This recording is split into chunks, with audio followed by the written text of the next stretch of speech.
Good morning, ladies and gentlemen. This is Vincent Xavier, pastor of New Wine Ministries. Great to be with you today. Happy day after Thanksgiving. They call this a Black Friday. I don't know if that's good or not, but they do call it Black Friday. It's good to be with everyone. I hope you had a wonderful Thanksgiving day yesterday. We did. We had a wonderful time. I have some pictures I wanted to actually show you guys of our gathering, but I don't know how to get it off my phone onto the screen. But it was just fun. We had a great time. It was a microcosm of what we experienced during the Feast of Tabernacles, but it was still nonetheless a great time. So I want to share, okay, here's little granddaughter Athena Grace. There she was having a big party out there. I don't know if you can see her. She's modeling, the little girl. And then to see over here, where did we go? So I just thought, hey, let's do show and tell. Here's a pretty good picture. There was a really good one. And this one here, that was the table on the inside, and you do a little enlargement down here. And, we had a really great crew of people. But anyways, kind of hard to tell. The food was incredible. The fellowship was incredible. We just really had a great time. There's another one, a little close up there. And we went out, threw football a little bit, played a little chess, enjoyed the chess game. Been doing good. And hey, Joey Botta, good morning. How are you? Joey, by the way, Joey, did you see what Carol sent to us? Carol sent this, and I wound up sending it to John. You remember John? Forget about it. Remember John? We prayed over him during Tabernacles. Well, Carol, yesterday, here's John Murillo. I sent him this, and I don't know if you knew this or not, but she said she was thinking about us because on this menu of flatbreads, come on now, there it is. Forget about it. There it is. It's a margarita and then a forget about it. And then this was called a forget about it. I sent that to Brother John, and he got a kick out of that, man. He said, LOL, I'll have to try the forget about it recipe. That's funny. So anyways, we had a very, very nice day yesterday. I, in all sincerity, got off the air and want to say good morning, by the way, Monica. God bless you. Monica Lucas 2052. Ooh.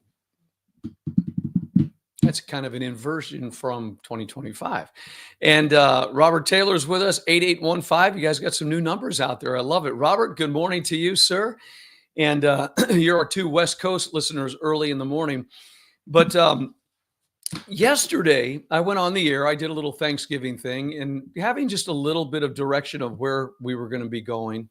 And I'll be honest, in my heart, I got off the radio yesterday and I thought, wow, that was a little rough around the edges. It was actually worse than that for me. I thought, God, our Father, the one that is at the center of all we do, or should be at the center of all we do. He's God, right? And there's nothing impossible with him. And because in my little tiny mind, in my little tiny brain, the portion that I have that God has touched, and things I read in the Bible and the things I see, and you look through a biblical lens. Jesus said, look at the signs of the times, and you should know some stuff. And my message yesterday was not just a smooth, happy Thanksgiving gratitude kind of message. It was laced within it, but it was also a very hard message. It was, relating to Jeremiah chapter 2, and it was relating to some of the prophetic things going on in our country. And, on the eve of Thanksgiving, 2 National Guardsmen were shot. Pam Bondi saying we're going to stretch them and execute them and give them the full weight of the law. And, we have all this stuff. The guy was from Pakistan that shot them. And I know that's a very small thing. And, in and of itself, it happens all the time, all over the world. But I have to say, I spent most of my day yesterday, just searching out in the inner parts of my being, because, why on Thanksgiving would it be such a hard message? Why would it be so difficult? The proclamations of,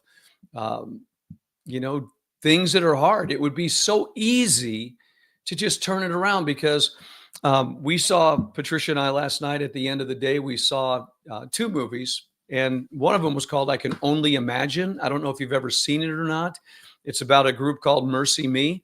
It is Dennis Quaid is in the movie. We watched it. I've seen it probably 3 times already, but it came on after this other movie we saw, which was, I believe, about the life of 12 people that were, they didn't know each other, but how by the Spirit of God became all interconnected. I would highly recommend that movie to anybody.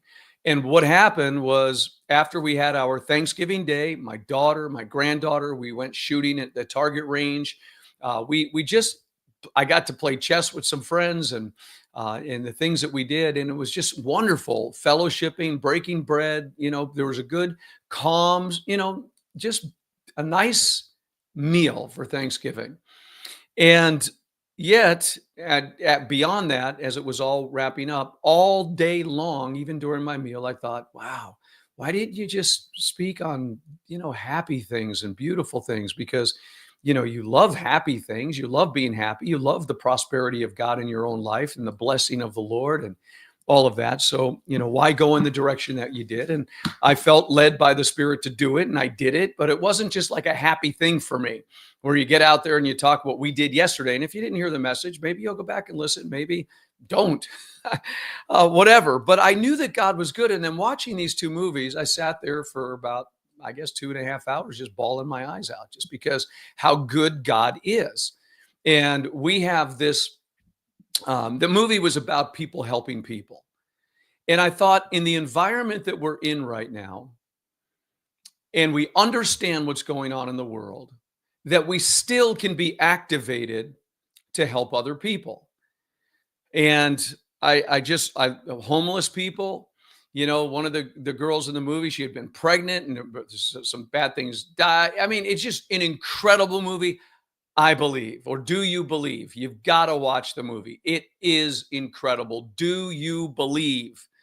Now, and I put it on PureFlix. We have PureFlix, and that's what we like to watch. And we have VidAngel, so we have no curse TV, that kind of thing. So it gets out all the junk you don't want in it. But there was no reason to do that. It was an incredible Christian movie. Do you believe? And so last night I went to bed with that in my spirit, and I was thinking, God, I know you're this good. And I know there's nothing impossible for you. And I know you could change the course of history. You can do anything. There's nothing you can't do. And because your gospel is so powerful and so great, and yet the message that we proclaim, the message that I proclaim, the message that I believe that you gave to me was to warn the nation, to let it know that America has crossed the point of no return. There'll be no repentance. It's going to continue into the places that we see it going. But it's not the preferred message, of a person's heart. And if you're wrong, that just doubles up, because now you're not being honest with people, and then you've deceived yourself. And it's not an easy call, right? It's not an easy call, but I see the balance, and I see the silver lining in the message of where nations are going, because it is biblical. I mean, it's going into a one world government. It's going into, depopulation. It's going into all the things, the mark of the beast. We know that it has to eventually arrive there until the Lord returns and sets up his millennial kingdom. And so we know that that's a reality. We just happen to live in an age that is different than any other age before us, that Israel became a nation, technology has exploded, and yada, yada, yada, go down the road of all the things that are going on that tell us that this is where we are. But in the midst of it, the silver lining again, the golden thread, in the midst of everything, there's still work to do. And we have, I think I've shared this before with people, we have an organization. Our church is different. I grew up with my pastor believing that the church was the head and not the tail. And so he was not going to subject the church to governmental oversight. And the way that you do that with a church is by getting a 501c3 nonprofit public benefit corporation. So we went out of our way, and we found, where I was ordained 3 times into the ministry after Pastor Paul had passed away, I was ordained by 3 different ministries. One of them was very large, the Roses of Sharon, Pastor Donna Bartram. It was Independent Assemblies of God. Not that we're connected to any particular denomination, but this one, she was concerned for me. She knew where I was going, and she knew I was going to get out there, and she was concerned that we would be protected. So I got connected with that ministry, and it's an independent Assemblies of God. It has a 501c3, but it's grandfathered. It's grandfathered in from the 1940s, and the rules are totally different. It affords zero invasion from the government of the United States. It's got 70 lawyers protecting this particular way of doing things. And so we have been connected to that, but we don't even use that. We just kind of go and do what we do in the ministry. But what we do have, what my pastor, R. Paul Carroll, had formulated before he had passed away, is an organization called United Christian Charities, or UCC. And when he had passed away, it just went down and it was laying dormant. And I was on a long water fast. I wound up fasting on water for 17 days. And on the 13th day of my water fast, I was in the garage. We were living in a 1,200 square foot little condominium. Patricia and Danielle and I were in our little 1,200, but we had to go down the steps and outside, and there was a garage. And I used to go in there, and that was my office, was in the garage. And I'm a younger pastor, and so on and so forth. But anyways, on the 13th day of this, I discovered some of the boxes where Paul was really going after United Christian Charities. His ultimate vision for United Christian Charities was to begin something called a UCC TLC. United Christian Charities would sponsor a teen leadership center. Paul grew up on the farms of Illinois. He had been in the CIA, and I could go on. His resume is incredible. But the one thing he noticed as he was growing up is that there were tons of programs. Now, you got to go back again. We're going back almost 35 years now. Okay, times have changed. But at that time, there were a lot of programs like Pastor David Wilkerson, Teen Challenge for troubled kids.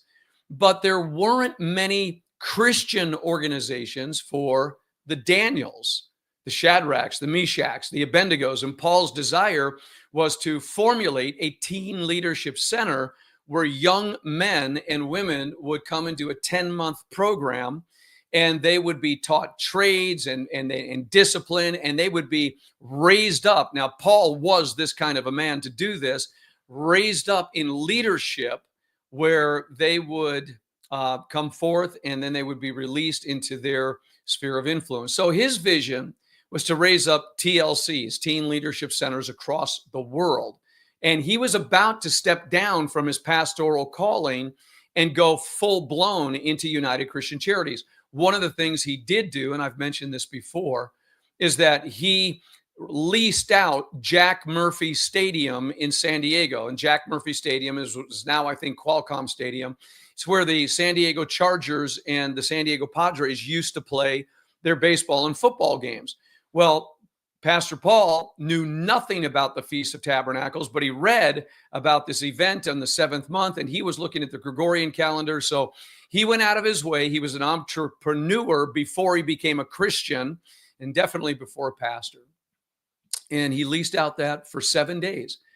And he welcomed churches from Mexico, all throughout the United States, to come and do what John 17 said to do: be one. And he was just into the message of unity. Jesus prayed, Father, make them one as you and I are one. Let them be perfect in one. And so he felt that was a Feast of Tabernacles, and he did it. And he came into a lot of opposition because the other pastors that were there that had, clout, Paul was coming out of nowhere. Who are you? What are you doing calling everybody together? And it was that type of thing. But he accomplished what he did. And he went through with the, what was it called? So it was a celebration of the Feast of Tabernacles. We're going way back. He did the first one in 1986. And I've told this whole story. So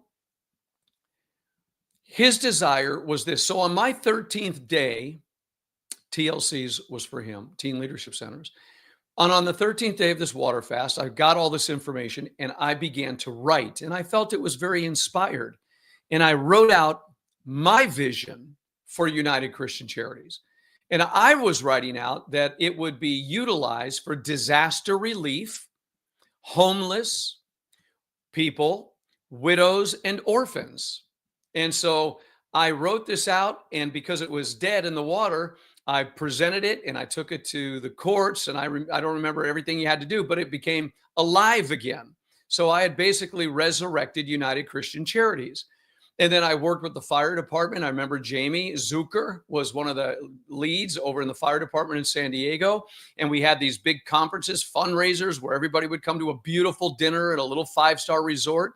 And the firemen would talk about the need of having a 3-day pack in the trunk of everybody's car. And they were just talking from the perspective of, first responders and firemen and all of that. And so I was working it, really going for United Christian Charities. And my vision, I remember, was to have a warehouse, a massive 40,000 square foot warehouse, and semi-tractor trailer trucks that would back into the little ports where they would get loaded. And the 40,000 square foot warehouse would have food and clothing and everything you could imagine, that when a disaster struck somewhere in the country, that those trucks would be filled up, kind of like Operation Blessing. But I'm doing this way back when, nearing 30 years ago now. And the vision was to get those trucks out, and then van with 7 or 8 people would follow those trucks. They would show up at the disaster areas. And then the people in the vans would get out and they would distribute the goods. They would distribute Bibles and blankets and food and the needs of the community that was struck. People would be there for counseling and comfort, and maybe say not a word, but just be there. So this was my vision. And then, of course, go out and feed the homeless, take care of the hungry, and then obviously take care of the widows. In fact, the widows and the orphans, I wanted to, in my mind, call it the widow's mite. But it wasn't the MITE that we find in Scripture about the widow's mite. It was about the widow's might, MIGHT. So my vision was the widow's mite, and then, of course, the orphans, and then the homeless. But the primary thing for me was disaster relief. Now, United Christian Charities was there. It's alive again. It's breathing. I'm moving in that direction. But then all of a sudden, right around 2001, 1996, let me go back even a little further. What Patricia and I had done by the grace of God is that we had started churches across the country. In 1994, we were blessed with an RV, and we took the RV and we traveled across the country. And we went from Jersey City. We went to Winston-Salem, North Carolina, Virginia Beach, Virginia. We were in, Jacksonville, Florida. And what had happened, we weren't even trying. We were just showing up at different places, and one thing would happen after another. And before you knew it, we were in people's homes teaching Bible studies and deliverance. And the people loved what we were doing, so they would gather together. And then we knew we had to be back in San Diego to pastor the church God had brought us to. So the deacons that had been raised up under Paul and Patricia's mantle before I became the pastor, those deacons, I went back, released them, ordained them to go to these homes in these different places in the country to do home fellowships, because I was all about home fellowships. I believed, because I had been born again in a home, I was never part of an organized religious church, the power of God would come into the home fellowships, and the intimacy and the teaching and it's just such a different thing. So I am still and was all about home fellowships, where you establish elders in every city and pastors and teachers, and the fivefold ministry operating with homes. And we had at one time in the home over 70 people would go into this 3-story home in Escondido, California, gorgeous home with a fireplace, and the candle was on the mantle of the fireplace, fulfilling a prophecy from 1982. And we would go into that house, and it would shake with our worship and our songs and our vibration. And people would be sitting on the steps and on the floors, and they came out with rings in their nose and skateboards in their hands, and that grunge look thing. And people from everywhere, very mature people. There were people that were sheriffs in the sheriff department, and they were scientists and doctors and lawyers, and but it was a beautiful group of people that were coming out of the mainstay religion because they weren't getting fed. And now in this environment, they were getting fed like crazy. And then people like me that were coming out of just really bad stuff with a few other friends of mine that needed deliverance and healing and restoration and a hands-on pastoral father in the spirit. Everybody was getting it. So we were doing this now. Pastor Paul had passed away. Patricia and I have been married, and we're going across the country, and we're showing up, and we're establishing home fellowships. And then we would gather every year, all the different home fellowships that were established. We would go to Virginia Beach at the Founders Inn, where Paul Petit, who I interview oftentimes, the gentleman that led me to faith in Jesus Christ by his conduct and by his walk with the Lord, well, he was working for CBN way back then. And so we would go there, and we would get a blessing from the CBN, and all the churches would come together, and we showed up at times. The places were packed out, and the spirit of joy was everywhere. And we would come together for the Feast of Tabernacles at the Founders Inn in CBN. It was an incredible story. We had done so much. It was just mind-blowing just to rehearse it a little bit. But in 1996, I'm getting intimate with you now, we were confronted because I made a terrible mistake. And in 1996, I met a man in Florida who was the most brilliant, intellectual man. And the writings that he had written, I just absolutely was connecting to. I loved it. It was just brilliant. But my wife warned me. Patricia said to me, Vincent, be careful. There's no love in this man. He's intellectual. He's like, I guess, what we would call today, and you'll never know who this is, and it doesn't matter. He may not even be alive anymore. This is a long time ago, but almost 30 years ago. There's no love in him. He's intellectual. He would be called like a modern day Pharisee. You just, it's all there. It's incredible, but it's not accurate because the love is not there. Well, I ignored the advice of my beautiful wife, Patricia, and I brought him into our work and sent him to all the fellowships. And by the end of 1996, every ounce of work that we did was broken and scattered. We lost it. The churches were shut down, and the pastors had gone. And it was a very, very difficult time in our life. We had invested much in doing all of that work. We had traveled. We had given our time. We just done it. So around 1997, 1998, we were back in San Diego. We were pastoring the church that we had there. We had this big conversation with all the different pastors and the way that things got in and the way things went. It was a brutal, brutal time. But anyways, my point is, it was after that, when I was in that long fast, that I resurrected United Christian Charities. Long story short, we are now in Arkansas. We've been here for 17 years. This coming July will be a complete 17 years. We got here in 2009. We got here in July of 2009. So yeah, 17 years coming in July. And we have alive and well United Christian Charities. Our dear friend, Susan, she does that type of thing, and she helped me to get UCC back in order. And while we were here, we started a food pantry in Decatur. And then from the food pantry, we developed where people donate their clothes and their goods. And we had a store. And the purpose of the store was to raise the funds for the food pantry so that we could feed the people. Now, the estimates of what we did in 2 years was fed over 50,000 people. 50,000 right here we were able to feed. And the store was in operation. The pantry was there. And then we didn't have enough help. And everything shut down again. But United Christian Charities still exist. I'm going back to my story, how I began the broadcast today. That I was watching this movie last night, and it was about people helping people, even in the midst of troublesome times, and that we really shouldn't be sitting on our hands waiting for things to happen. We should be proactive in our lives, and we should be doing something. And last night, as I was just going through what I was going through, watching these things, I realized we need to activate once again United Christian Charities. And so we have this 501c3. It's a nonprofit, public benefit corporation with a tax-exempt status from the IRS, called United Christian Charities. It's designed and signed off on and ready to go. It doesn't need anything else for anybody that wants to feed the homeless. They could start a homeless shelter. They could start a food pantry. Widows and orphans, buy some land. This was my vision.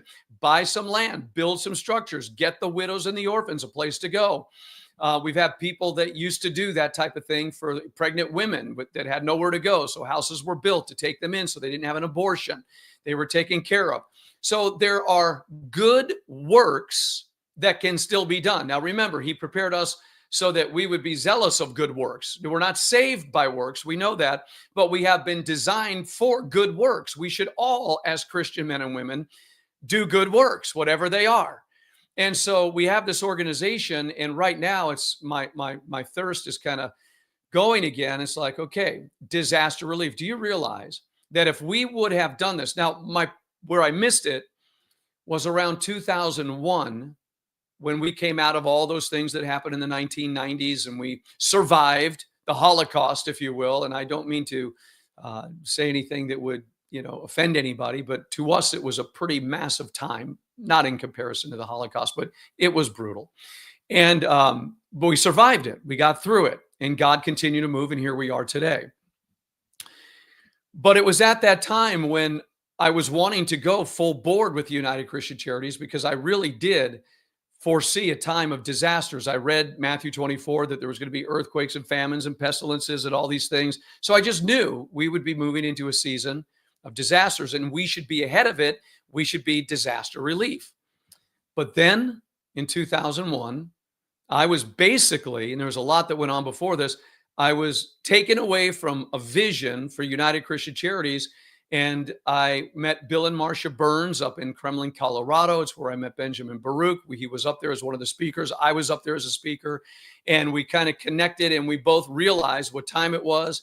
And I gave my life to declaring and proclaiming the end times. And now I'm suddenly in this realm.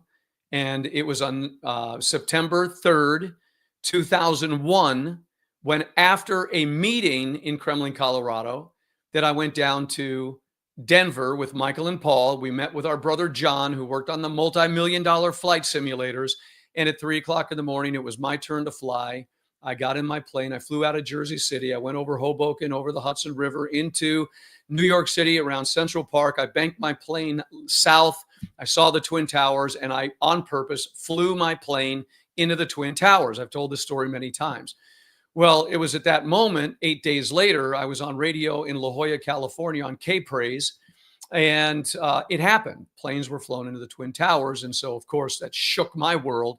And that's when God said, I want you to pay attention to everything that comes out of your mouth, every little game you do, everything you do and say, I want you to pay attention. So that's what I've been doing for the last 24 years, is watching, listening, and UCC took a back seat. Well, I've done as much proclaiming as I possibly can in 24 years. I have told this country and the world, I believe, what the Bible says about what time it is, which is always the prophetic mantle to declare to God's people what time it is.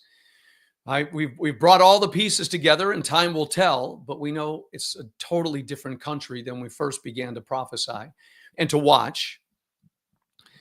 So, what am I getting at? You can't really say much more. I mean, you could document the things that are going to happen today, the things that are going to happen tomorrow, but you get locked in. But last night when I saw Do You Believe, the movie, I just, in my spirit, it's a longing to activate. Now, do you need a corporation to go feed the hungry? Nope. Do you need an organization to go give some widow some help? Nope. Patricia and I, for years, I've watched my wife go sit down in a Waffle House. We were in the Waffle House somewhere in Virginia many, many years ago, middle of winter. She had this gorgeous wool red coat with black lining on it. And we were sitting there, and the woman walked in and said, "Oh my gosh, what a beautiful coat." And of course, we left the Waffle House with Patricia giving that coat to that woman. And we've seen, we're not going to boast about anything. I'm boasting about what Patricia did, but you don't need an organization, right? But we have one. And in this organization called United Christian Charities, it's designed, if there were fundraisers, to go in and create fundraisers to raise funds, right? And by raising the funds, you now distribute those funds. It's kind of like the book of Acts when they sold land and then they took the price of the land and they laid it at the apostles' feet, and the apostles oversaw the finances and then distribution was made. Well, in my pastor's mind, United Christian Charities was to be that distribution center. And it was to be a storage facility of data, information. Paul's vision was huge, way beyond mine. But I now understood that United Christian Charities would be a place where funds could be raised, and then people that had visions and desired to do certain things, they could be funded and distribution could be made.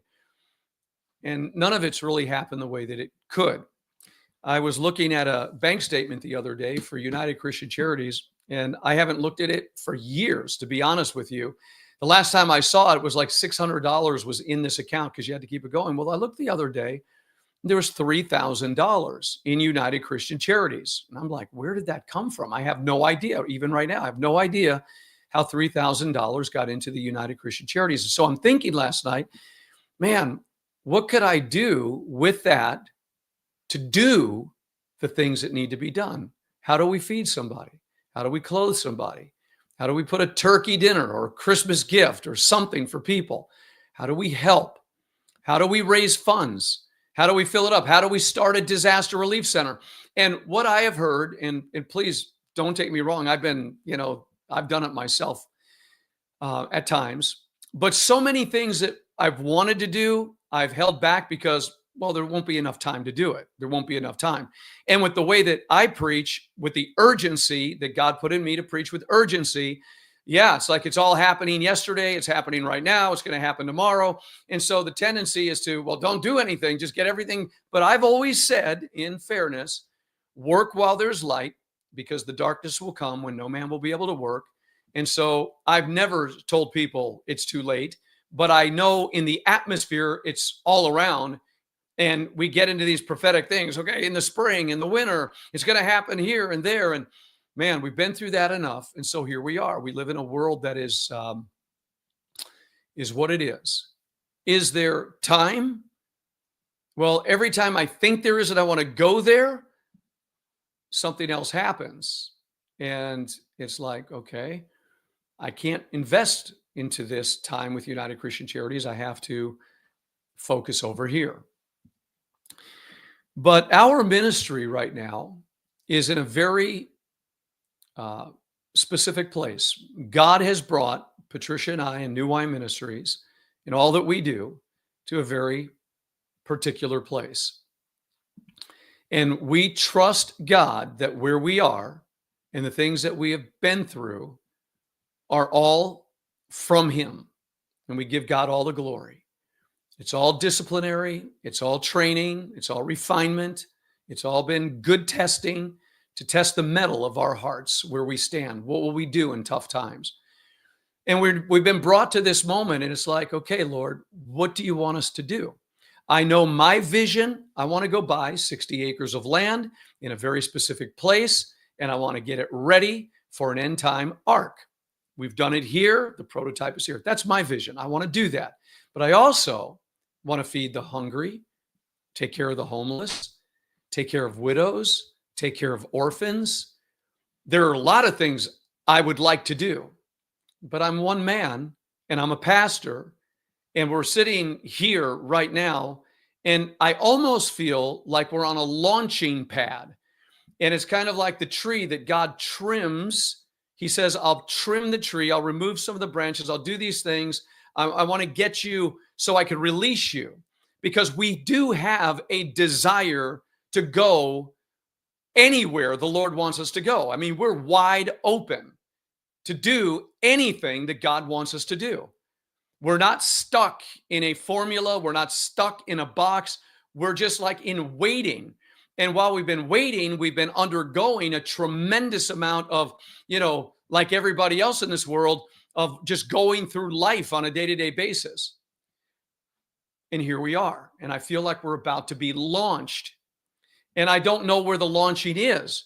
I don't know if this launching is going to create an environment where this ministry, being on radio, Facebook, and all that, shuts down so that I could concentrate on something else. I don't know if God's going to launch me to another country or another continent to preach the gospel. I don't know what he wants to do yet, and that's it. But United Christian Charities, after seeing the movie last night, kind of flared up in my spirit again that there's work to do. There are hurting people everywhere. There really are. There are needs everywhere.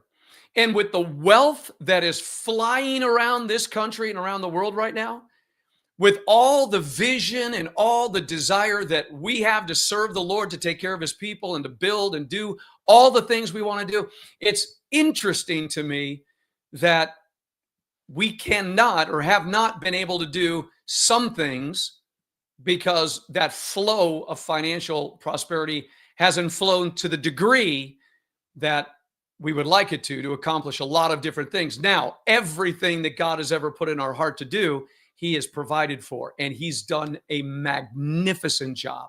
And I give God praise for his provision through the years to do the things that we've done. And for those of you that came up here for the Feast of Tabernacles, you see what we have done with what God has given. And so we have evidence that we have not squandered what God has blessed with, but we have done what he called us to do. But there's so much more. And so now we're waiting, and we're in this place. What does God want us to do? How does it get done? And I kind of believe that United Christian Charities I think there's some very intelligent people out there, maybe fundraisers that are out there, or people that have a heart to start a food pantry, to start a little store where people can give their donations, like the Goodwill, and then utilize that store to raise funds, to get the food, to give to the families that are, at their wits' end or whatever. They just need that extra help. And we say things like this: well, there's already a ton of programs like that. There's Operation Blessing. There's Salvation Army. Churches have pantries everywhere. But I always refer to the story about the family that was visited by a corporation way back in the 1950s and 60s that were told that they had an opportunity to invest in a hamburger company. And their response to this CEO was, "We don't need another hamburger company. There's hamburger companies everywhere." And of course, that hamburger company was a place called McDonald's when it was first coming out. And just because everybody else is doing something doesn't mean that you and I shouldn't do it from our unique personalities, our unique skills and giftings. And there are some people out there that probably could get on board with a United Christian Charities and have a vision and say, this is my desire. I want to start a food pantry. I want to feed the hungry. I want to take care of widows. I want to take care of orphans. I'm not looking for, in the first place, just a job. I have a vision that I want to work for, that in that vision that I believe that God has put in me, in my compassionate heart, to reach out to other people. How about battered and abused women? When we were in California, how we saw women getting beaten and thrown out of their cars, and we rescue them and bring them in. They would come in with cuts down their faces. And, we saw a need there, battered and abused women. We have homeless teenagers living under bridges. There's works, and we all want to go somewhere in the world, right? But right here in our own backyard, there are needs everywhere. There's drug addiction. There's all kinds of stuff. There's sex trade trafficking going on right here in Northwest Arkansas. Jenny Sorey tells us the story all the time when she visits us. There are people that are helping, but it's nowhere near what the need is, right? So I'm here. I'm in this place thinking, okay, I don't know what to do. I know I have a vision. I have the vision, but I don't know how to build the vision. I have the vision, but it requires, God gave a vision to Moses. Moses, I want you to build a tabernacle. And I want you to go tell the people to supply the need, build this tabernacle. So the people were giving, and then there were builders. They were experts in their craft, and they would come along and they would build. So the provision was there, the workmen were there, the vision was clear, and things got done. There was a tabernacle, very useful to God, Solomon's temple, and we could go on down the list. Everything we see is basically coming out of the visionary heart of somebody, and it's always about getting it done. So what do we do with United Christian Charities? United Christian Charities can be funded to build a disaster relief center. It can be funded to build an ark. It can be funded. That organization is in the world. It's meant to be in the world as an umbrella, as a covering to take care of things that the church wants to do. You and I are the church. We're people. We have the heart. We have the desire. And I'm just laying this forth, today because I just believe there's work to do. And I know people are working all over this world, and I know things are getting done. I have no desire that I'm aware of to go out and build a church building and go out there and, bring people to the church. Although as a pastor, there's no doubt we would love to see our church grow and function. And I think, and I've been told prophetically by many people, that in these days when things begin to go the direction they are, that God will, he's going to multiply and add, and we'll be ready, more ready then. Whatever that looks like, I don't know. But that's kind of my story here about what is in my heart of what I'd like to do in this season of my life. And I don't know how it all works. I could simply share the vision. I could tell you all the things we'd like to do. I know where my primary heart is. I know primarily where I want to do what I want to do. And it requires finances. I mean, if I had finances, I would go buy that land right now, but I don't. And I trust the Lord. There's a reason why I haven't, but I know it will come in God's due season if that's what he wants. I just don't know why God would put something in a man's belly and make, not everybody's called to build an ark, right? I mean, how many, I could count on one hand the people I've heard that are actually out there preparing for the last days arks where people will come in, the door will be shut, and they'll be able to ride out the storm for a few years. I don't know too many people that do that because not everybody's called to do it, but I was called to do it and I've done it, not even knowing what I was doing. I certainly wasn't qualified. And I've done it because people came along, they heard the vision and they helped. And we've done something and it works. So that's my job. And also raising up and preaching and teaching, which I love to do. That's the ultimate of my heart, is to preach the gospel. The ultimate primary thing in my life. God's blessed me to do that, and I love to do it. But I just feel something complementing that with more action, more work. So I don't know. Do you want to start a food pantry? Do you want to start a homeless shelter? Do you want to, what's the vision? How do we put it together? Well, our ministry has this, and it's available. And I've been talking to an individual about it. And I don't know where to start with it. And I appreciate your prayers for United Christian Charities, because through it, those skilled builders, those skilled fundraisers, you would just fill United Christian Charities. And because it's nonprofit, we've never taken a paycheck from it. We've never received money from it for ourselves. It's nonprofit. You fill it up and then you distribute and then you do what you do. And then they say there's all kinds of little benefits people get from the nonprofits. And there's 20% that people will get to the organization itself. And that's all available, and people can, find themselves doing a work and being funded for that work. And I know that's a legal way to go, and that's what people do.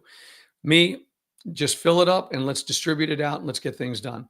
So that's my day after Thanksgiving thought. I'm going to take a peek over here and see what's going on in the chat room. Okay, so Scott Free. Hey, Scott, good to see you again. Good morning, family. Joey Bada LOLing. I'm not sure what that LOL was about, Joe, but I think it was a good one. Probably about the forget about a pizza. Good movies. Love it. Yeah, you're going to love that one, Robert. Get the Do You Believe? Man, it's just amazing. If you don't get moved on that, I don't know what will move you. Amuna, wow, no idea. Do you know Mason ties to that? I don't know what that's talking about. Mason ties. Tyree Filio Neva Grayson. I'm not sure what that is, but good morning. Mason's converted public, CBN, heavy Mason ties. Oh, wow. No, that's not accurate. There may have been, I know Pat Robertson was, accused of being part of the Knights of Malta and all these different things. Paul Petit's hands are cleaner than probably anybody listening right now. He's not a Mason, and the ties had no influence over his life. CBN was a good works ministry. There's no doubt about it. So CBN, okay, we're going to do that. We'll get this out of here. And this is part of the problem. People make these statements and they make them as though they're the absolute truth, and it's because something they heard, but they've never actually gone into the organizations and talked to the people and found out where they were. So you go over here. I see Kevin's with us this morning. Yeah, we're just going to get rid of a lot of those little comments. They are not necessary for what we're talking about, because may we have the website to UCC? We don't have a website, UCC. I think we probably should. I need to talk to Susan until garbage out. No, it's not that. The 501c3s are not evil in and of themselves, especially when they're under a grandfather clause. So UCC, do we have a UCC website? Let's see. And this is how disconnected it's been for me. I'm going to ask somebody right now, Susan, who's put everything together. I do not believe that we do. Here's Sue. Good morning, Sue, does UCC have a website? Okay, I'll let you know in just a minute. All right, so, well, how do you donate to United Christian Charities? Well, that's a great question too. I don't know how I don't know where the $3,000 came from that went into it. There's a bank account that I know, and we'd have to find out and be more, accurate, and every I dotted and every T crossed. Wait for Sue to give me some heads up on this. And we'll figure out how to do that as well. So how do you blend this all together on this day? In about 10 minutes, I'm going to be heading out. I've got a friend. We're going to go do some moving stuff around and about in some storage units for some other friends. And so I'm going to be heading out there. What is this all about? I don't know. Today's today. Tomorrow will be tomorrow. Robert Taylor, there are billionaires that are being challenged to give their money away to charity. It might be a good step. Robert, take the step, man, for us. Go get it. And this is what I'm really getting at. If it's in your heart, go for it.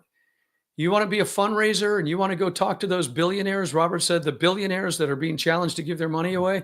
I believe that, but it's who can go and influence the billionaires to give into a United Christian charity that is going to reach out to widows and orphans. A lot of people say, don't put Christian on it. Well, I'm not going to hide our faith. And I know there's wisdom by, this, that, and the other thing. The bad guys, they hide their charitable names with their evil agendas, and they use it for different purposes that are not good. We've seen a lot of that. So I'm just going to go out with it with United Christian Charities. That's the original name. That's the vision. So go get it. Go get it. And we would say, yeah, do it. And Boxer Mama. All right. Not sure who Boxer Mama is. Come on. Right. I don't know. Monica Lou says. So there you have it. United Christian Charities, filled with potential. Will it ever do good works the way it was intended to do? Time will tell. We'll see after this conversation. Do we have a lot of work to do? Yep, we have a lot of work to do. Is it in our own backyard? Yep, it's in our own backyard. Are we in the end times? Absolutely, beyond the shadow of a doubt. Are difficult days coming? Absolutely, beyond the shadow of a doubt. Will there be more disasters in our nation, like hurricanes and floods? Absolutely, beyond the shadow of a doubt. Should we have a disaster relief United Christian Charities arm? Absolutely. Should we have a warehouse with 40,000 square feet of nothing but provision and trucks to go to the disaster sites? Absolutely, beyond the shadow of a doubt. Should there be vans with people wearing their UCC jackets, showing up with their training to go out there and show compassion and love and help get things done? Absolutely. Is there time? I don't know. I have no idea. I know there's today, and I know that while it's day, we work. Is it time right now to build another ark in a specified location? Absolutely. With everything we're hearing about the way that meats are growing and food and the diminishing of quality and high prices, man, to have a community of people, many different communities where you have your own cattle, your own chickens, your own dairy cows, you grow your own foods in good soil, in greenhouses, you have your own water flowing on your land. I can't imagine anything other. It just is about the people. It's about the people being like-minded and getting along. And people sometimes are the biggest challenge in the world because that's just the way it is. And no matter what, God's people have the greatest potential to do the greatest things and to glorify and honor the King, Jesus Christ. Does Jesus want us to do any of this? Isn't that the great question? Does the Holy Spirit want us to do any of this? Or should we just kind of ignore everything, sit back and talk about it all the time? Well, we're doers. We have done and we will continue to do. And if you want to support our vision, then help. That's all I can say. Help. And I'm not asking people to, put themselves in an uncomfortable position. I have friends all the time around me that say, man, I want to sow into that. I'm like, no, I don't want you to. I don't want you to. What I desire is for Lord God to go down to the lake and get a fish that has a gold coin in his mouth. May the Spirit of God go fishing and bring the gold coin and fund the work that needs to be done. Not at the pain of anybody. Yes, there's sacrificial giving. Yes, giving is sacrificial, but you can't outgive God. The widow's mite, she gave more than all. I mean, there's a huge place for that kind of going, but man, I would prefer the gold coin in the fish's mouth. Is there a big fish out there to get right off a check for everything we want to do and activate it? Good, but you got to have the infrastructure.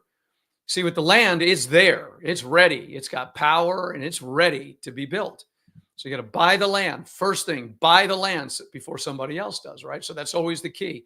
That needs to be done now. Buy the land now. Then start bringing the builders. The power's already in there. There's a well already dug. There's already a water source going through the property. There's all kinds of room for cattle and growing. It's all there in a perfect spot. So that's the first step. Then you have to bring everybody for the community to be built like we did up here on the ark. You got to see it. It's possible. You got to see it. And then you build your community and you grow from there. So yeah, is it what Jesus wants us to do? Is there a better thing to do than buy land and build Christian communities? Is there a better thing to do? Or should we just do nothing and kind of just stay where we are, ride out the storm and hope for the best? I don't know. I mean, I know in my heart what we've done and where we are. But does Jesus want us to do this? Would you pray?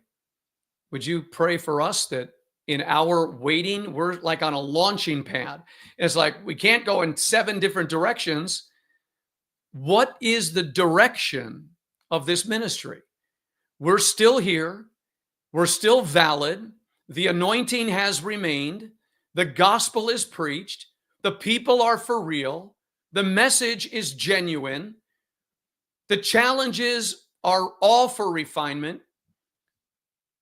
So now what would God do after all these years of this moment? Where are we going now? And only God knows. And I trust him. What is the next step? What is the launching? Where are we going? I know we go from strength to strength, glory to glory, faith to faith. I know that we're ever increasing in knowledge and glory and power and strength in the kingdom of God. So where do we go now? What do we do now? What are you going to do with your life? There's needs everywhere. And yet, it's getting very scary because of the level of violence and hate that is growing in the world. That's true. That is true. As I said the other day, I think this is a spiritual connection to who we are and what we do. For the first time in all these years, I've never thought about it, considered it, but it dropped down into my heart. I don't want to go down into Babylon and do business anymore. I really don't want to go out there and be in that traffic and that insanity and that atmosphere that's just changed since we've been here. I don't want to be there. I want to come out of her, my people. I never felt it. I've said it, but I never felt it like I have in the last week or so. It's time. It's time for something. And I can't do it alone. I just can't. It's not something I can do. Together, we could do anything. I mean, if he said in the days of Babel, when they were building a tower, the people are of one language, there's nothing they won't be able to do. Well, if we bring together the unity, who knows what could be done? And folks, I'll be honest with you. Here's an honest check. To the 3 or 4 people that give to this ministry, it's okay. Because that's what it is. That's what's been happening. It's never happened before, but it's been happening for a couple of years now, where it comes, it ebbs and flows. Every once in a while, we'll get this huge blessing for doing this on radio from people out there. But for the most part, it's very small. But for every widow's mite, I pray that God will bless you so mightily. So I can't have you think that what I'm doing here is earning money, that we're just getting so filthy rich off of what we do. No, when somebody gives $75 or somebody gives $100 or somebody gives $200 or $300, that comes at different times. And there are and have been for quite some time, about 4 or 5 people. When you go down and you look at our screen, it doesn't have 40,000 people or 10,000 people. It has 20 people, 30 people. So it says, I don't know. I was told different. But I do know this. I know that we have value and it's spiritual. And I know that we've been sowing spiritual things through the airwaves. And I just don't want people thinking somebody else is going to do it, because it's not the way it gets done. We have we are a very blessed people, but we're just like a remnant of a remnant of a remnant. And I need you to know that if you think in your mind somehow we're doing this because we're getting paid or we're getting rich from doing it, it's not true. It is not true. The 4 or 5 people that sow into this ministry on any given month, God bless them richly. I pray for richest blessings. I'm talking about an impossible work, aren't I? In a short time, does Jesus want us to do this? Time will tell. Time will tell. All right. So I'm going to leave it there. I love you guys. I appreciate you.